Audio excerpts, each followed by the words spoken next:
po na ito ay napaka-importante sa akin bilang government employee, sa ating mga kapatid na mga self-employed at lalong-lalo na sa mga negosyante. Alam niyo po guys, ito ay napaka-importante sa ating lahat, lalo na ito ay patungkol sa financial literacy. Mayroon akong i-share sa inyo at ito ay aking nabasa mula po sa aklat ng author, best author, na isa siyang Catholic lay preacher at the same time, isa siyang financial and motivational speaker. Ang financial speaker na ito at motivational speaker ay walang iba kundi si Brother Bo Sanchez. Ito po guys ang kanyang aklat. Ang pamagat po nito is The Abundance Formula. So, ito po guys sa Abundance Formula, dito po nakasaad ang tinatawag na 100, thus 10, thus 20, thus 70. Uulitin po guys, 100, thus 10, thus 20, thus 70. Ano po yung 100? So, yung 100 guys, that is 100%. Yan po ay tumutukoy sa ating income. So, like for example guys, lahat po na kinikita natin or sahod natin, lahat po ng pinagpagura natin, lahat po ng ating kinikita, yun ay 100% every time na tayo ay makakatanggap. So, magbigay na ako ng example guys. Ulitin ko ang abundance formula. 100, thus 10, thus 20, thus 70. So, example lang guys, sa buong isang araw, kung ikaw ay self-employed, kumikita ka ng 100 pesos. Example lang, 100 pesos. So, itong 100 pesos na ito guys ay, itong 100 pesos na ito guys, ito yung iyong kinikita sa buong araw. So, ngayon, sa 100 na yan, kukunin natin ang 10%. Ano po itong 10%? Ang 10% na ito guys, ito yung tithes.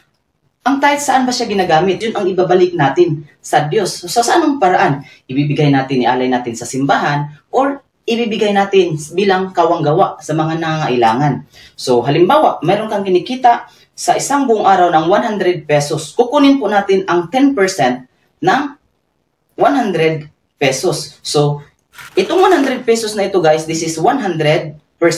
Ngayon, kukunin natin ang 10%, kung i-type po natin sa calculator, 100 times 0.10. So, kapag makuha natin, that is 10 pesos. So, 2, 4, 6, 8, 10. Ito guys ay para sa tithes. So, ibig sabihin, ang tithes ay, yan po yung inaalay natin sa simbahan or tinutulong sa bilang kawanggawa. Depende sa atin, di ba? Sa atin naman talaga ng mga Katoliko ay, or sa ibang sekta, hindi naman talaga inobliga ang 10%. Pero, depende lang sa gusto nating ibigay. Pero, pag sinasabing 10% kasi, that is 10 part of 100. Kaya siya tinatawag na tithes. Tithes means 10. The 10 part of 100%. Kaya tithes. So 10. Bigay ko ang 10. Ito naman guys ay hindi naman tayo pinipilit. Pero ito ay bukal sa loob na ating ibabalik dahil nasa Biblia siya. And then next po is 20. 20. Yung 20% na yun guys is savings. So kukunin ko 2, 4, 6, 8, 10, 12, 14, 16, 18, 20. So, ito guys, ang 20 pesos. So, out of 100, ay kinuha natin ang 10% for tithes para ibalik natin sa simbahan, 20% for our savings. And then, the remaining, so 100 less 10 is 90. Less 20 is 70. So, yung 70% na ito guys, this is 70 pesos out of 100. Ito na guys ay para sa ating expenses. At so ibig sabihin, in short, ito po yung gagamitin natin. Kapag tayo ay nakatanggap ng 100 pesos bilang kita o bilang sahod sa buong araw, ibukod na natin kaagad ang 10% for tithes, 20% for savings, at ang remaining 70%, yun po ang pagkasyahin natin sa buong araw. Hindi po ang 100% ay uubusin natin. Another example guys, maliban doon sa 100. For example, sa isang araw, kita tayo ng 1,000. So, ang gagawin natin, ito yung 1,000. Ang 100 is the 10%. 100 is 10% of 1,000. And then, 200 pesos is 20% of 1,000. And then, the remaining 710, 100, 200, 3, 4, 4, 5, 6, 7. Out of 1,000 na kinikita natin guys, mayroon po tayong 700 na pwede natin gagastusin. At ang 200 guys ay nakasecure na for our future. Ito po yung para sa ating savings. At guys, ang 100, wag po natin kalimutan ang Diyos. Kailangan ibalik natin ang 10% sa Kanya. Sa anong paraan? Ialay natin sa simbahan para magamit ito sa mga tao na ginagamit ng Diyos for evangelization or pwede rin sa pagtulong sa mga nangangailangan. Dahil ang buhay natin ay nakalaan hindi lamang sa ating sarili, kundi sa kapwa at sa pamilya natin.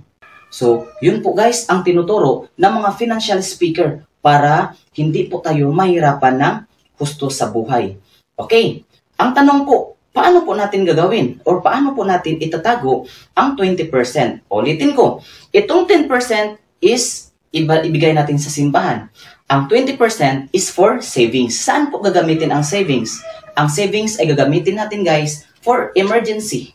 Kung halimbawa may mga sakit or kung halimbawa may importanteng paggamitan. Ibig sabihin savings or ang mas mahalaga pag sinasabing savings, yun po is for our family, for our future. Huwag po nating pakialaman. Saan po itatago ang savings? Huwag po nating ilagay sa alkansya. Dahil kapag sa alkansya, once na ramdam lang tayo ng konting hirap, madali po siyang dukutin. Pangalawa, huwag po natin siyang ilagay sa ATM. Dahil makaramdam lang tayo ng konting hirap, madali po siyang withdrawin. Saan po natin pwedeng ilagay? Ilagay po natin siya sa savings account na walang ATM. Dahil kapag nakalagay sa savings account, ang hirap withdrawin. Kailangan mo pang gumugol ng ilang oras bago mo makuha. Kung kinakailangan talaga, bago mo pa siya kukunin. Pero kapag hindi naman masyado, kapag marunong ka nang mag-adjust sa 70% ng iyong income, ay kaya mo na siyang pagkasyahin. Hindi mo basta-basta ma-withdraw. Dapat ilagay siya sa isang passbook na walang ATM. Dahil ang savings is for your future. Minsan kasi guys, ang naka-set kasi sa mind natin ay income minus expenses equals savings. So kapag mayroon tayong kita, gastos muna tayo. At the end of the month, kapag may natira, doon tayo magsisave. Kaya lang guys, bago mag-end ang month, wala na po tayong natira. So wala na tayo nasisave. Ang mas maganda pala na gagawin natin, pagpasok ng income, less savings, that is 20% of our income, and then tithes 10% of our income, the remaining 70%, we have to live within that 70%. Pagkasyahin natin ang 70% sa ating mga pangangailangan. Guys, sa susunod na video, ipapakita ko sa inyo kung paano natin gagamitin ang 70% ng ating income. Kung alin po ang pinakamahalaga nating gagastusin at hindi. Maraming salamat guys. Sana mayroon po kayong natutunan.